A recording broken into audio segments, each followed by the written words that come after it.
말씀 보도록 하겠습니다. 말씀은 출애굽기 9장입니다. 출애굽기 9장 13절에서 35절까지 말씀입니다.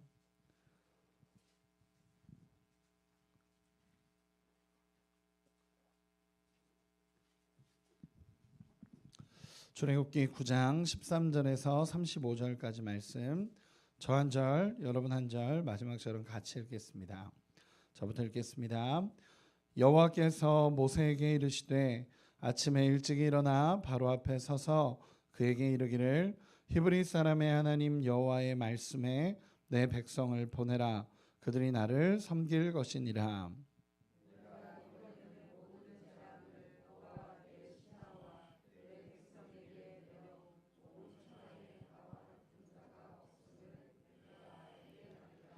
내가 손을 펴서 돌림병으로 너와 내 백성을 쳤더라면 내가 세상에서 끊어졌을 것이나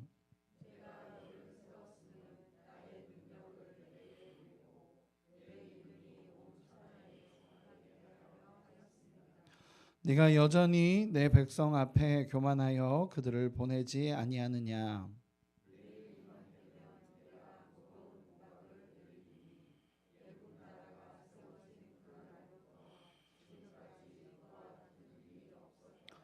이제 사람을 보내어 내 가축과 내 들에 있는 것을 다 모으라. 사람이나 짐승이나 무릇 들에 있어서 집에 돌아오지 않는 것들에게는 우박이 그 위에 내리리니 그것들이 죽으리라 하셨다 하라 하시니라.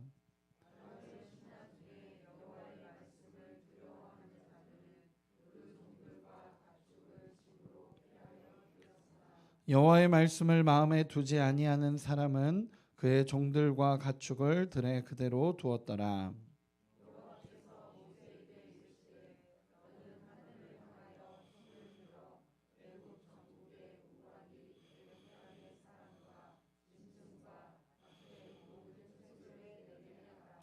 모세가 하늘을 향하여 지팡이를 들매 여호와께서 우레소리와 우박을 보내시고 불을 내려 땅에 달리게 하시니라. 여호와께서 우박을 애굽 땅에 내리시매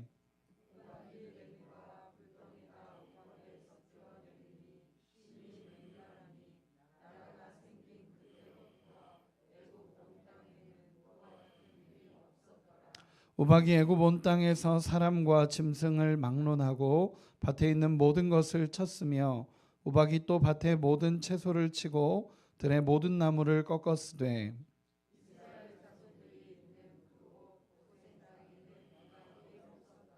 바로가 사람을 보내어 모세와 아론을 불러 그들에게 이르되 이번은 내가 범죄하였노라. 여호와는 의로우시고 나와 나의 백성은 악하도다.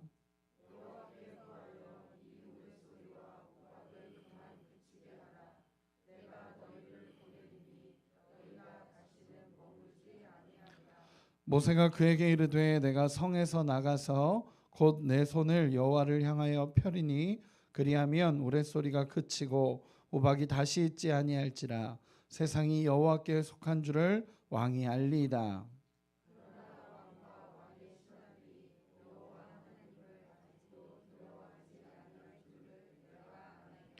그때 보리는 이삭이 나왔고 삼은 꽃이 피었으므로 삼과 보리가 상하였으나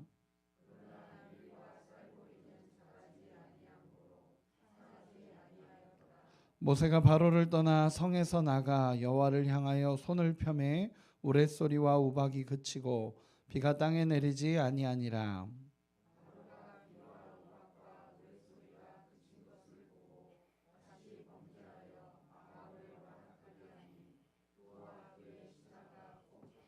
같이 읽겠습니다. 바로의 마음이 완악하여 이스라엘 자손을 내보내지 아니하였으니 여호와께서 모세에게 말씀하심과 같더라. 아멘. 오늘 말씀은 특별히 우박 재앙에 대해서 같이 말씀으로 나누려고 합니다. 여러분 혹시 첫 번째 재앙이 무엇이었는지 기억이 나십니까? 강이 피로 변하는 재앙이었고, 두 번째는 개구리가 육지에 올라오는 재앙이었습니다. 세 번째는 땅의 티끌이 이가 되는 재앙이었고, 네 번째는 파리 때가 오는 재앙이었습니다. 그리고 다섯 번째, 여섯 번째는 다루지 않았었는데 간단하게 돌림병 재앙과 악성 종기가 생기는 재앙이 다섯 번째, 여섯 번째 재앙이었습니다. 그리고 오늘 일곱 번째 재앙이 우박이 내리는 재앙입니다. 하나님께서 애굽 땅에 이런 재앙들을 내리시면서 하나님께서 계속 말씀하신 것이 있었습니다. 그게 무엇이냐면 지금 바로가 모든 것을 통치한다라고 생각하고 그리고 세상의 신이 모든 것을 다스린다고 하지만 하나님이 온 땅의 주인이시며 하나님이 모든 세상을 다스리시고 세상의 모든 신은 헛된 우상이라는 것을 하나님께서 계속 보여주고 있는 장면들입니다. 다섯 번째 돌림재앙과 여섯 번째 악성 종기에 대해서는 간단하게만 이야기 나눠보도록 하겠습니다. 다섯 번째 돌림병 재앙이 있었는데 이 재앙은 가축에게 그리고 사람들에게 돌림병이 돌기 시작했다라는 것입니다. 애굽 사람들은요 황소머리, 양머리 이런 신들을 섬겼었습니다. 그런데 그 모든 신들이 무너지고 그 모든 신들이 돌림병으로 죽어갔던 그런 재앙들입니다. 그래서 애굽의 신은 신이 아니라는 것을 보여준 재앙이 돌림병이었고 악성 종기 재앙이 나타나면서 그 바로의 요술사들조차도 자신의 직무를 못할 정도로 엄청난 재앙이 내리치기 시작합니다. 그리고 오늘 일곱 번째 우박 재앙입니다. 하나님께서는 이 우박 재앙을 애굽과 애굽 온 땅에 내리겠다라고 선언하십니다. 우리 같이 한 번만 읽어보겠습니다. 14절에서 16절입니다. 14절에서 16절 같이 읽겠습니다. 시작. 내가 이번에는 모든 재앙을 너와 내 신하와 내 백성에게 내려 온 천하에 나와 같은 자가 없음을 네가 알게 하리라. 내가 손을 펴서 돌림병으로 너와 내 백성을 쳤더라면 네가 세상에서 끊어졌을 것이나 내가 너를 세웠음은 나의 능력을 내게 보이고 내 이름이 온 천하에 전파되게 하려 하였음이니라. 아멘. 이렇게 이야기하시는 것입니다. 일곱 번째 재앙이 우박 재앙을 내리는데 하나님께서 먼저 바로에게 이렇게 이야기하십니다. 너의 생명이 보존됐고 이 바로에게 직접적으로 모든 재앙이 내리치지 않은 것에 대해서 하나님이 처음으로 설명을 하십니다. 그게 뭐냐면 첫째는 바로가 여호와께서 하나님이심을 알게 하려고 하나님께서 그렇게 말씀하셨습니다. 쉽게 표현해서 바로 스스로가 하나님을 인정하게 하기 위해서 지금까지 하나님은 바로를 치지 않고 모든 재앙을 보여주었다라는 것입니다. 두 번째는 분명하게 이야기하는 게 뭐냐면 여호와의 이름이 드러나고 온 땅에 여호와의 이름이 나타나고 온 땅의 주인이 누구신지를 분명하게 보여주고자 하나님께서는 이렇게 하셨다라는 것을 말씀하십니다. 그런데 그가 교만했고 그가 꺾이지 않았음을 하나님께서 말씀하십니다. 그래서 17절 18절에 보면 제가 읽어드리도록 하겠습니다. 네가 여전히 내 백성 앞에 교만하여 그들을 보내지 아니하느냐. 내일 이맘때면 내가 무거운 우박을 내리리니 애굽 나라가 세워진 그날부터 지금까지 그와 같은 일이 없었더라. 아멘. 엄청난 우박이 내리기 시작합니다. 그리고 뇌우가 쏟아지기 시작합니다. 엄청난 뇌우와 우박이 쏟아지는 재앙이 일어나기 시작했다라는 것입니다. 지금까지 단 한 번도 애굽 역사상 본 적이 없었던 엄청난 우박이 내리기 시작합니다. 그래서 정말 모든 것을 휩쓸 정도의 우박이 내리기 시작하는데 참 놀라운 것은 하나님께서 이 일곱 번째 재앙부터는 구별하시기 시작합니다. 어떤 구별이 있냐면 네 번째 파리 재앙부터는 애굽과 이스라엘을 구분하셨습니다. 그래서 네 번째 파리 재앙부터는 애굽 땅에는 재앙이 내리지만 이스라엘 땅에는 재앙이 내리지 않았습니다. 근데 이제 일곱 번째 재앙인 우박 재앙부터는 하나님께서 피할 방법들을 알려주시기 시작합니다. 우리 19절 같이 한 번만 읽어보겠습니다. 19절에서 21절까지 읽겠습니다. 19절에서 21절 시작. 이제 사람을 보내어 내 가축과 내 들에 있는 것을 다 모으라. 사람이나 짐승이나 무릇 들에 있어서 집에 돌아오지 않는 것들은 우박이 그 위에 내리리니 그것들이 죽으리라 하셨다 하라 하시니라. 바로의 신하 중에 여호와의 말씀을 두려워하는 자들은 그 종들과 가축을 집으로 피하여 들였으나 여호와의 말씀을 마음에 두지 아니하는 사람은 그의 종들과 가축을 들에 그대로 두었더라. 아멘. 놀랍게도 하나님께서 이렇게 말씀하시는 것입니다. 너희가 만약에 이 재앙을 피하려면 들에 있는 가축과 온 그 동물들을 데리고 집 안으로 들여오라. 그래서 피해라 라고 하나님께서 말씀하십니다. 그래서 이 재앙이 딱 떨어지고, 이 재앙의 음성이 떨어지고 하나님의 말씀이 떨어지자 애굽 땅에서 갈라지기 시작합니다.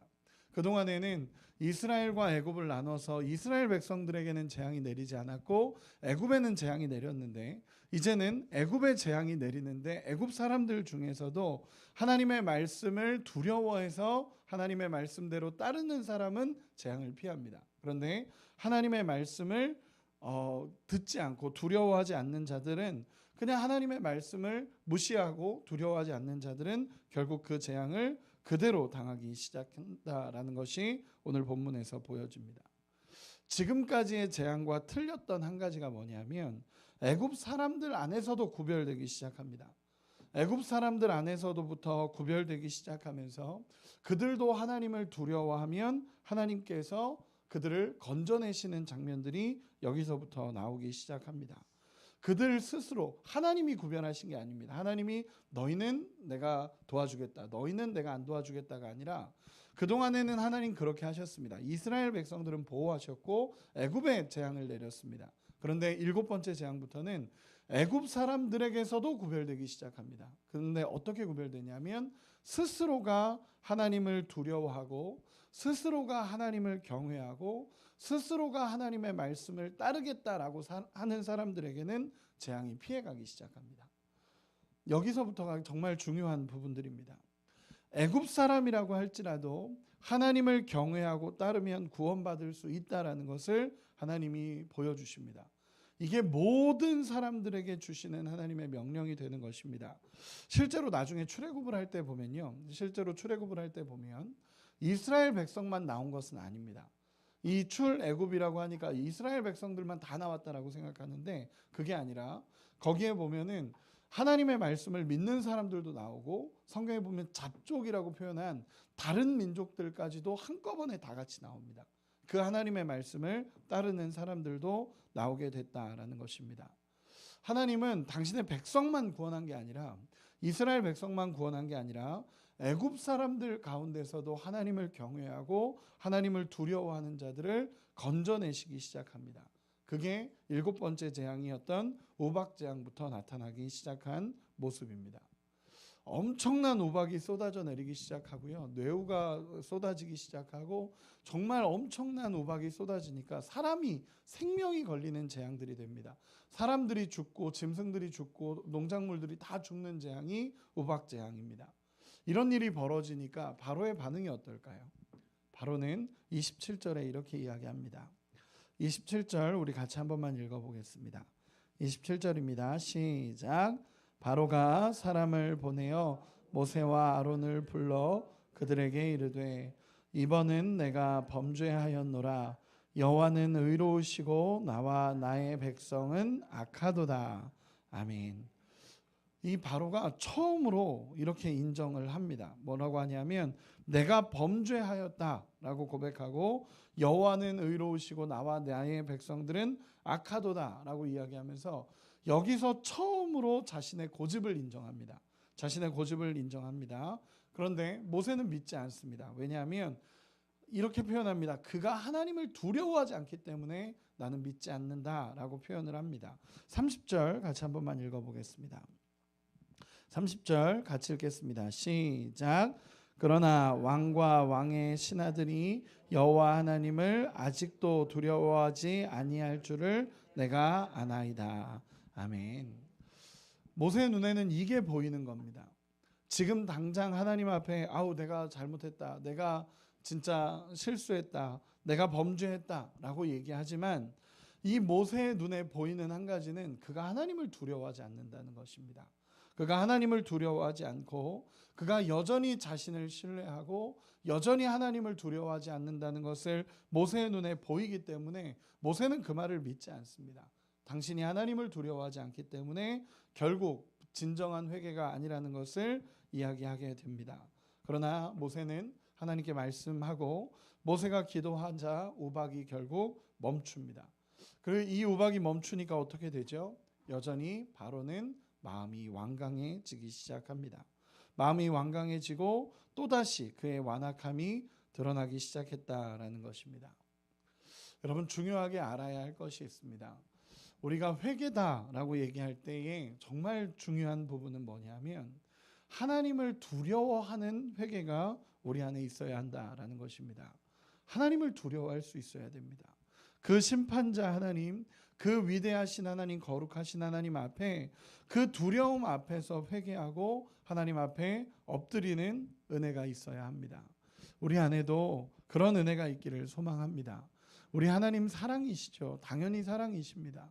사랑이시고 다 품으시고 하나님이 이끌어 가시는 분이십니다. 그러나 하나님의 사랑을 경험함과 동시에 우리가 하나님 앞에 진짜 나가고 하나님을 진짜 경외하면 사랑만 느껴지지는 않습니다. 뭐가 느껴지냐면 하나님에 대한 경외함 그리고 하나님에 대한 두려움입니다. 그렇기 때문에 함부로 살아갈 수가 없는 것입니다. 우리 하나님이 살아계시기에 그 사랑을 경험하지만 하나님을 두려워할 줄 알고 그 사랑 안에 내가 누리지만 하나님을 경외하는 방법들을 배워가는 것이 믿음의 모습입니다. 우리가 정말 그런 하나님의 은혜를 누리기를 소망합니다. 결론을 맺겠습니다. 7번째 재앙은 중요한 전환점을 가집니다. 바로 애굽 사람들의 죽음입니다. 이 재앙으로부터 전환이 일어나서 이 우박 재앙부터 시작해서 뒤에 나오는 메뚜기, 흑암, 그리고 처음 장자의 죽음, 이 모든 게 생명을 위협하는 재앙으로 이어져 갑니다. 그 전까지는 생명을 끊어내고 이런 재앙은 아니었습니다. 근데 우박 재앙부터는 생명이 끊어지는 재앙들이 나타나게 됩니다. 그러면서 중요한 것은요, 오늘 본문을 통해 아는 것은 앞에서도 얘기했지만 애굽 사람들 안에 구별을 하기 시작합니다. 근데 그 구별의 기준은 하나님 앞에 하나님을 경외하고 하나님의 말씀에 순종하고 하나님의 말씀에 돌이키면 살 수 있는 길이 열립니다. 살 수 있는 길이 열립니다. 중요한 것은 뭐냐면 이렇게 이야기하고 싶습니다. 돌이키면 산다라는 것을 하나님은 보여주십니다. 회개하면 산다라는 것을 보여주시고 하나님의 말씀을 믿고 순종하고 우리 주님 붙잡으면 살 수 있다라는 것을 분명하게 보여주고 있습니다. 여러분, 우리의 인생도 마찬가지입니다. 하나님을 두려워할 줄 알고 하나님 앞에 회개하고 하나님 앞에 엎드릴 줄 알면 우리의 영이 삽니다. 믿으십니까? 우리의 영이 하나님 앞에 회개할 때 살아가기 시작합니다. 하나님의 말씀이 전해지고 그 말씀을 붙잡고 순종하기 시작할 때 우리가 살아나는 역사가 일어납니다. 바로의 완강함은 결국 바로를 따르는 수많은 사람을 사망으로 인도해 갑니다. 그래서 바로를 따르는 수많은 사람들이 이 생명이 끊어지는 안타까운 일들이 벌어지기 시작합니다. 그러나 하나님의 말씀을 믿고 그 하나님께서 하셨던 일들을 보면서 나도 하나님의 말씀에 순종하겠다 그러면서 그 가축들을 다 데리고 집 안으로 들어온 사람들은 다 살아갈 수 있었습니다. 우리의 인생도 정말 이런 하나님 앞에서의 순종이 일어나기를 소망합니다. 하나님을 두려워하고 하나님을 신뢰하고 그 하나님의 말씀이 우리 안에 전해졌을 때 그 말씀 꽉 붙잡고 믿음의 길을 걸어갈 수 있는 우리가 되시기를. 그래서 오늘 하루도 하나님 말씀에 순종하고 하나님이 원하시는 뜻을 이루어드리는 우리 모두가 되시기를 예수님의 이름으로 축원합니다. 기도하겠습니다.